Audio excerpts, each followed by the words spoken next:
Euzu billahi mineşşeytanirracim. Bismillahirrahmanirrahim. Kovulmuş, taşlanmış, rəcm edilmiş şeytanın şerrinden Rəhman ve Rahim olan əziz Allah'a sığınırıq. Əziz Allah'ın sınırsız, sonsuz mərhəmətinə sığınırıq ki, o da bizim ağlımıza, irademize, vicdanımıza, insanlığımıza bərəkət versin gözəl insanlar.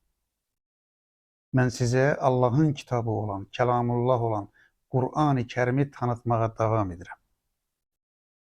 Eğer hatırlayırsınızsa bundan önceki iki videomda mən Kur'an'ı tanıtmak için Allah'ın, əziz Allah'ın Kur'an-ı Kerim'e verdiği sifətlərdən, adlardan, əlamətlərdən istifade ederek yola çıkmış oldum.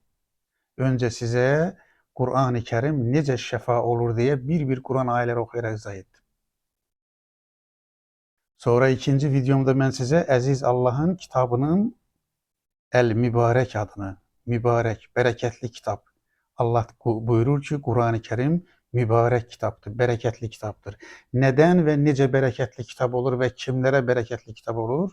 Onları Kur'an ayetleri okuyarak size izah etmeye çalıştım güzel insanlar. Neden bunları izah ederim? Çünkü istəyirəm ki Kur'an'ı doğru tanıyaq. Din anlayışımızın merkezinde Kur'an-ı Kerim olsun. Eğer Kur'an-ı Kerim'i doğru tanısaq, inanın ki Allah'ı da doğru tanımış olacağıq. Allah təsəvvürümüz düzələcək. Allah təsəvvürümüz düzələcək. Elçi, elçilər, rəsullar təsəvvürümüz düzələcək. Kur'an təsəvvürümüz düzələcək. İnsan təsəvvürümüz düzələcək. Bu dünya və ahirət təsəvvürümüz düzələcək. Əxlaq təsəvvürümüz düzələcək. Və biz dinimizin ölçüsünün, meyarının Kur'an-ı Kerim olduğunu görəcəyik. Ve din təsəvvürü düzelen kimi də əxlaqımızda da düzəlmə başlayacaq.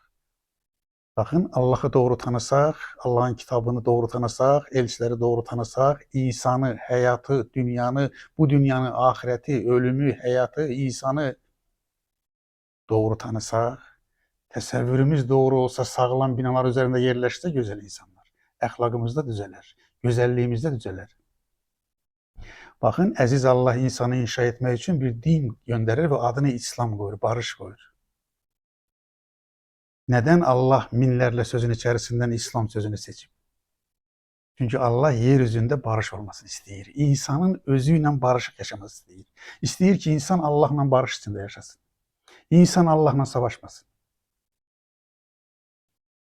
Allah'la savaşan insan huzura kavuşmaz güzel insanlar.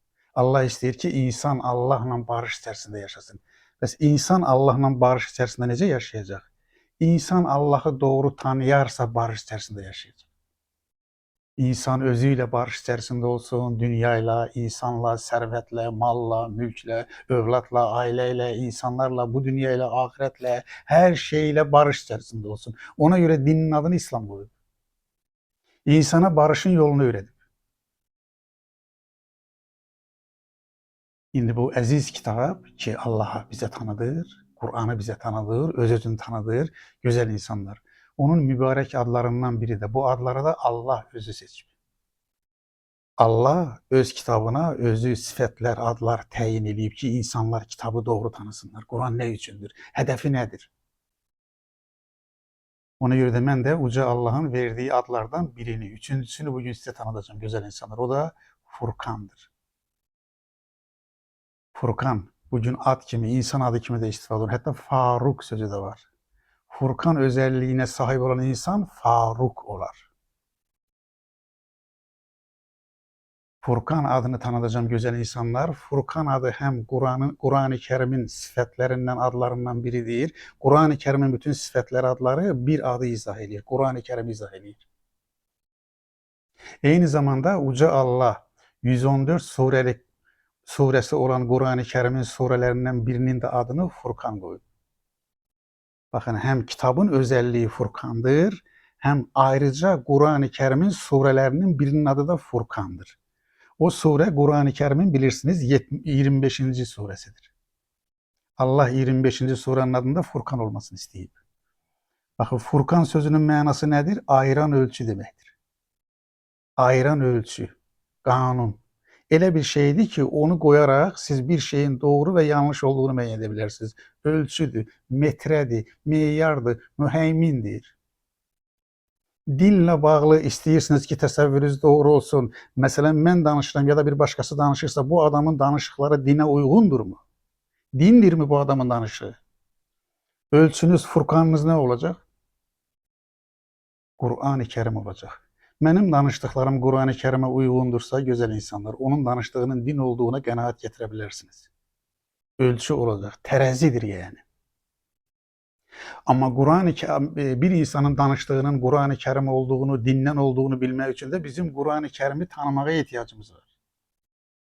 Bu din tacirləri bizi həm də ona görə aldada bilirlər ki, biz Qur'an-ı Kərimi doğru tanımırıq. Dindən danışılan hər şeyin din olduğunu zənn edirik, gözəl insanlar.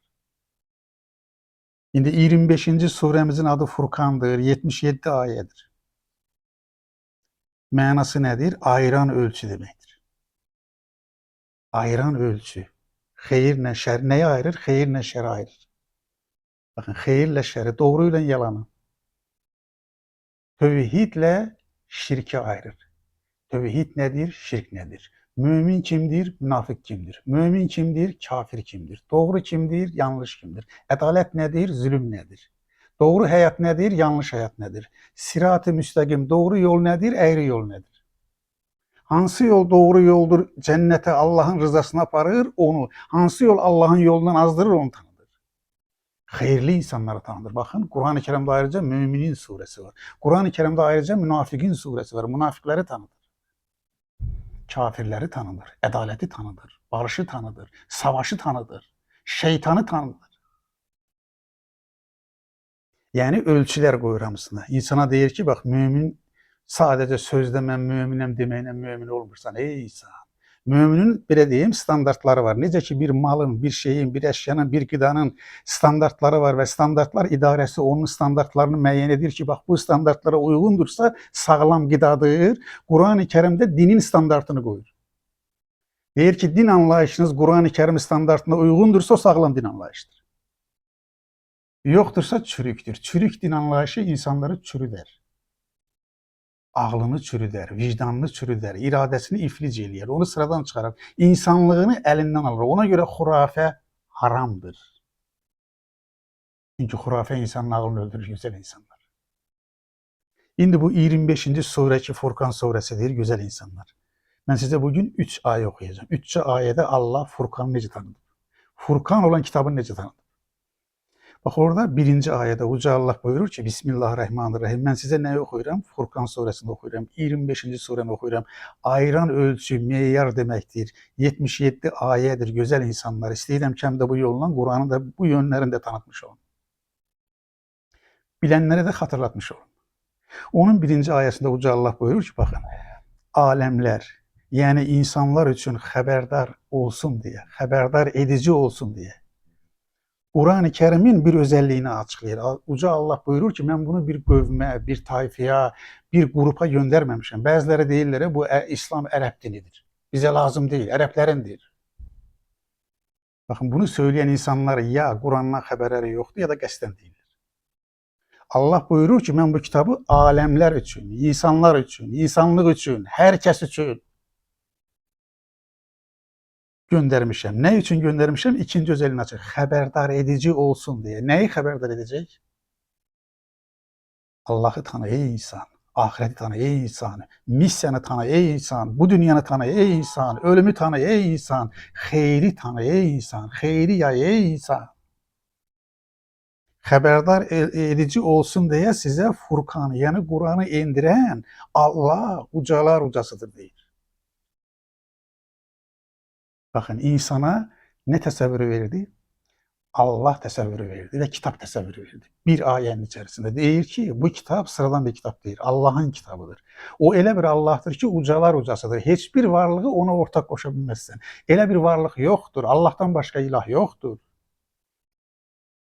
Və onun kitabı o uca məqamdan gələn kitabın da işi insanları xəbərdar etməkdir. Sonra o kitab bütün insanlığa göndərilmişdir.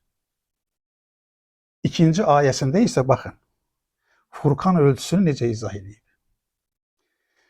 Belə düşünün də, Allahla yaradılmış başqa varlıqlar arasında bir xətt çəkib, bir qanun qoyub, bir ölçü qoyub, fərqi göstərib. Ey insan, həddini bil deyib, Allahı tanımaq üçün bir ölçü göstərib. Baxın nə söylüyor?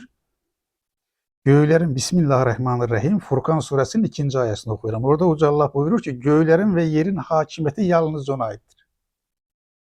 Baxın, ölçünü gördünüzmü? Yəni varlığı özündən olan, vacibül vücud olan, var olmaq üçün başqa bir varlığa möhtac olmayan tək olan Allahdır.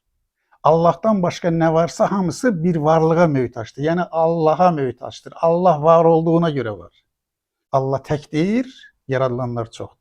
Allah ehtiyacsızdır, yaratdığı hər şeyə ehtiyaclıdır. Allah ölümsüzdür, əbədidir, yaradılan hər şey ölümlüdür deyir. Baxın, Furqanı qoydu, ölçünü qoydu. İnsana deyir ki, həddini bil, Allah'a doğru tanır. Yerin və göylərin hakimiyyəti ancaq ona aiddir. Əbədi hakimiyyət ancaq Allah'a aiddir. Bəs insana kimdir? İnsana verilən imkanlar nədir? İnsana deyir ki, sən əmanətçisən. Ey insan, özünü mülkün sahibi hesab etmə. Sən əmanətçisən. Sənə Allah bir əmanət verib. Ömür əmanət, ailə əmanət, vəzifə əmanət, müəllimlik əmanət, həkimlik əmanət, ağac, çiçək, böcək, dəniz, su, hər şey əmanət. O əmanət bir gün geri alınacaq. Mülkün tək və gerçək sahibi olan Allahdır. Baxın, Allahla başqa varlıq arasında bir ölçü qoydu. Ayırdı. Furqanla ayırdı. İkinci söylüyor ki, baxın, onun övladı yoxdur. Baxın, yenə də Furqandan ayırır. Bu əslində Həzrəti İsa Allahın oğludur deyənlərə cavabdır. Allah buyurur ki, siz Furqanı pozdunuz, qanunu pozursunuz, ölçünü pozursunuz. Allahın övladı olmaz. 3, baxın, hakimiyyətində ortağı yoxdur. Yəni Allah hökmünə heç kimi şərik qoşmaz. Halalları və haramları qoymaq yetkisi, səlahiyyəti ancaq Allaha aiddir ey insan. Allaha şərik qoşma. Hakimiyyətin və yerin, göyün hakimiyyəti yalnız Allaha aiddir. Baxın, o hər şeyi yaratmışdır. Allahın o bir özəlliyini açıqlayır. İnsana deyir ki, hər şeyi yaradan sən deyilsən. Necə ki, hər şeyin sahibi sən deyilsən, göylərin və yerin hakimiyyəti sənə aid deyil, sən ehtiyaclı varlıqsan, eyni zamanda hər şeyi yaratmaqda sənin özəlliyin deyil. Hər şeyi yaratmaq özəlliyi yalnız Allaha aiddir. Sonra nə deyir? Yenə də bir Furqan, bir ölçü gətirir. Buyurur ki, Allah elə bir varlıqdır ki, baxın, o, yaratdığı hər şeyə bir ölçü, bir qanun, bir qədər qoymuşdur. Yəni, kainatda nə baş verirsə, Allahın qoyduğu qanunlara uyğun hərəkət edir. Günəşin bir fəaliyyət qanunu var, buludun bir fəaliyyət qanunu var, ulduzların bir fəaliyyət qanunu var, suyun bir fəaliyyət qanunu var. Ürəyimiz bir qanuna görə çalışır, böyrəyimiz bir qanuna görə çalışır, ciyərimiz bir qanuna görə çalışır, sosial münasibətlər bir qanuna görə baş verir. Baxın, Furqan ölçüsü qoyaraq nə etmiş oldu? Bir ölçü qoydu. İnsana dedi ki, yaradılmışlarla Allahı ayıracaqsan. Göylərin və yerin tək sahibi var, o da Allahdır. Allahdan başqa ibadətə və itaətə layiq heç bir varlıq yoxdur. Hər şey onundur. Mülkün sahibi, gerçək sahibi odur. Onun övladı olmaz. Allah nədənsə doğulmayıb, nəsə Allahdan doğulmayıb. Sonra nə dedi? Allah hakimiyyətində heç kimi ortaq qoşmaz. Halalları və haramları qoymaq səlahiyyəti, din qoymaq səlahiyyəti ancaq Allaha aiddir. Axirətin tək bir sahibi var. Hesab gününün tək bir sahibi var, o da Allahdır. Hər şeyi yaradan da ancaq Allahdır. Eyni zamanda o yaratdığı hər şeyə bir ölçü qoymuşdur. 2 ayə oxudum, gözəl insanlar. Bir ayədə oxuyayım sizə. Allah Furqan ismini, Furqan sözünün mənasını necə açıqlayıb. Oxuyacağım bu ayədə deməli Ənfal surəsindəndir. Ənfal surəsi Qurani Kərimin 8-ci surəsidir. 75 ayədir. Qənimətlər deməkdir. Onun mən sizə yalnız 29-cu ayəsini oxuyacağım. Görün Allah nələri, necə bir-birinə bağlayıb gözəl insanlar. Furqan adını nəzərdə tutmağınız şərti ilə bu ayəni dinləmənizi istəyirəm. Evdə özünüz açıb oxuya bilərsiniz. 8-ci surə, Ənfal surəsi, 29-cu ayədə Uca Allah buyurur ki, Bismillahirrahmanirrahim. Ey iman edənlər! İman edənlərə səslənir. İmanınızda sağlamsınızsa, sabitsinizsə, imanınız doğrudursa, bunları edəcəksiniz deyir. Test edəcəksiniz. Ölçü qoyacaqsınız. Baxın, əgər deyir ki, Allah buyurur ki, Allah'ın gönderdiği Furkan olan Kur'an'a, ki Kur'an ayrıcı özelliği var. Kur'an ayırar. Ne dindir ne din değil. Ne hayırdır ne şerdir. Ne tevhiddir ne şirktir. Kim mümindir kim münafıktır. Diyor ki eğer ey iman edenler siz eğer Allah'ın gönderdiği Furkan olan kitaba inansanız bunun neticesi o olacak ki siz bu inanç, bu sağlam inanç, bu dürüst inanç sizi tekva sahibi edecek. Mesuliyet sahibi edecek. Yani Allah karşısında mesuliyetini anlayacaksın. Allah'a iman eden insanın özelliğinin biri nedir? Allah'a iman, Furkan olan Kur'an'a iman eden insanın özelliğinin biri budur ki Allah'ı doğru tanıyacak. Öten ayelerde saydım. İkinci özelliği nedir? O insan tekva sahibi olacak. Yani mesuliyet sahibi olacak. Allah karşısında, özü karşısında, ailesi karşısında, insanlık karşısında, ülkesi karşısında borcunu, vəzifəsini yerine getirecek. Tekvalı olsak ne olacak? Bakın necə bağlayıb. İmanla insanları Allah'a bağlayır. Ondan sonra buyurur ki Allah'a iman etseniz Allah size tekva verecek. Yani tekvalı olacaksınız. Tekvalı olsak ne olacak? Bakın tekvalı olsanız buyurur ki uca Allah sizin için, Allah sizin için Furkan yaratacak. Bağlantını kurabildik mi? Ey iman eden insanlar, Furkan olan Kur'an'a inansanız, Allah'a iman etseniz, gerçekten iman etseniz bu sizi tekvaya getirecek. Mesuliyet şuuru verecek size. Eğer Furkan olan Kur'an'a inansanız, Allah'a iman etseniz, tekvalı olsanız bunun neticesinde Allah size Furkan yaratacak. Yani sizin ağlınızı açacak. Sizi cehaletten kurtaracak. Basiret gözünüzü açacak. Hayat, insan, Allah, varlık, hayat, ölüm, bu dünya, ahiret tesavvürünüz düzelecek değil. Buyurur bak. Sonra ne diyecek? Eğer bu şartlara əməl etsəniz, sizin günahlarınızı örtecek. Sonra ne edecek? Sizi bağışlayacak. Bakın, iman, Kur'an, Allah təsəvvürü, o neye yol açtı? Tekvaya. Tekva neye yol açtı? Furkan'a. Furkan neye yol açtı? Allah'ın rahmetine, bağışlamasına. O neye yol açtı? Allah günahlarınızı örtür. Sonra neydir? Bağışlayır. Niye göre?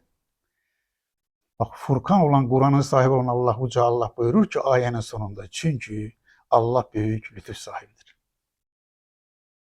Allah'ın rahmeti, bereketi o kadar büyüktür ki onun kapısına taraf gelen, ona taraf yönelen, Furkan olan Kur'an'a taraf yönelen, kalbini, ağlını, vicdanını, iradesini Allah'ın kitabını açan insanlar için lütfu sınırsızdır. Hayri, bereketi sınırsızdır güzel insanlar. Ağlını dirilder, vicdanını dirilder. Onun ömrüne, hayatına bereket verer ki o insan bu dünyada hayri yaysın, çoğaltsın ve Allah'ın koyduğu ölçüleri insanlarla paylaşsın. İnsanları hayra davet etsin, güzel insanlar. Ne demiş oldum? Kur'an-ı Kerim'in 3. adını tanıtmış oldum. Furkan dedik. Furkan hem de bir surenin adıdır. 25. surenin adıdır. Özelliği nedir? Ayıran demektir. Ayrıcı demektir, ölçü demektir, kanun demektir, meyyar demektir. Neyi tanıdır? Allah'ı tanıdır ve Allah'tan başka varlıkları tanıdır. Sonra neyi tanıdır? Allah'a imanın meyvelerini tanıdır. Tekvanı tanıdır, Furkan'ı tanıdır, Allah'ın bağışlanmasını tanıdır güzel insanlar. Dilimiz döndüğü kadar bugün Kur'an-ı Kerim'in 3. adını sizinle paylaşmaya çalıştım güzel insanlar. Bu çıkışımı, bu videomu güzel bir duayla bitirmek istedim güzel insanlar. Deyirəm ki, aziz Allah bize faydalı ilim versin. Bakın sadece ilim versin demiyorum, faydalı ilim versin deyirim. İlimin faydalısı olsun. Yani faydalı ilim insanlığa hayır getiren ilim. İki, bize sağlam bir iman versin. Elmi imandan önce ona göre dedim ki ilim olmasa, sağlam, ağıllı, değerli ilim olmasa iman da olmaz. Üçüncüsü güzel insanlar bize halal ruzu versin. Dördüncüsü de bize Allah'ın kabul ettiği, Allah'ın razı kaldığı güzel, salih emeller etmeyi nasip etsin. Beni dinlediğinize göre size teşekkür ederim. Var olun, sağ olun, aziz Allah'ın merhametine emanet olun. Güzel insanlar.